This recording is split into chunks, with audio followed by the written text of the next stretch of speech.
standing here at the Warner Brothers booth next to the buffet table, and tell us about the smorgasbord that Project Origin is going to bring.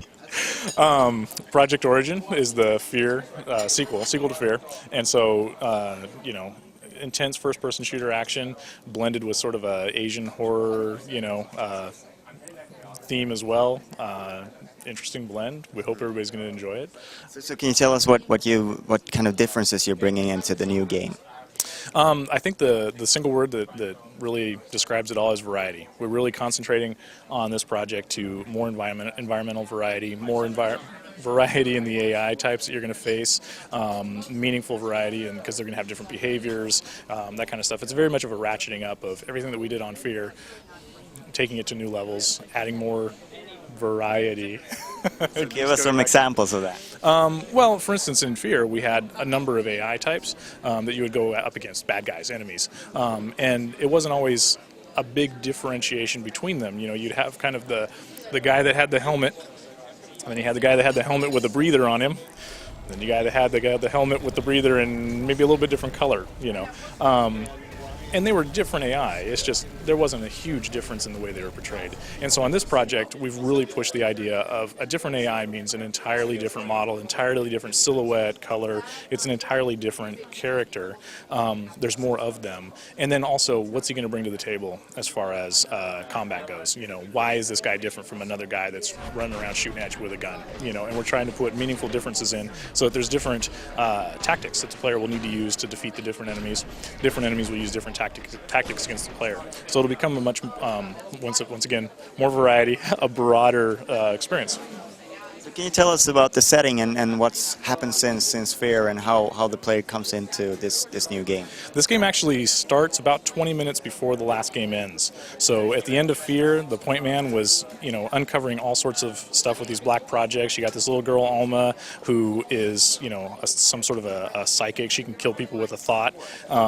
She's been used by her father, experimented on, forced to bear children, locked away to die, left for years and years and years. She's seeking revenge. She's become something else.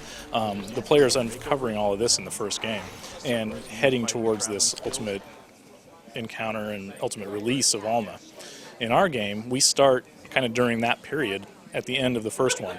So you and your team are going in to get Genevieve Aristide, the president of Armacam Technology. She's the one that's reopened the project and awakened Alma, essentially. You guys are going in to get her because you don't know, people don't know what the heck they're dealing with. You know, we need to find out. So you're going to go secure her. Armacam at the same time has sent guys in to silence her, and you're in a race to get to Genevieve.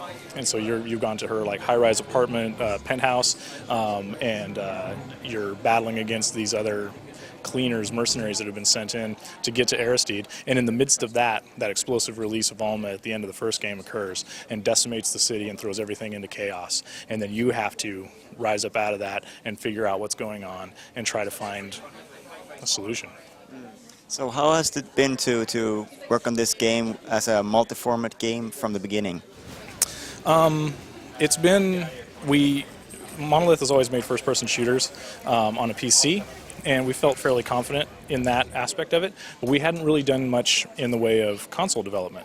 And so the biggest challenge test and the biggest risk we identified was making sure that we were going to be successful translating that first-person shooter PC to a console, and particularly a controller, and making that feel really good. And so we really attacked that initially. And then once we felt confident with that, we kind of split the team up a little bit. So we have guys that are concentrating on getting the PC to be just the best it can possibly be on a PC, guys on the 360 doing the same, and guys on the PS3 doing the same.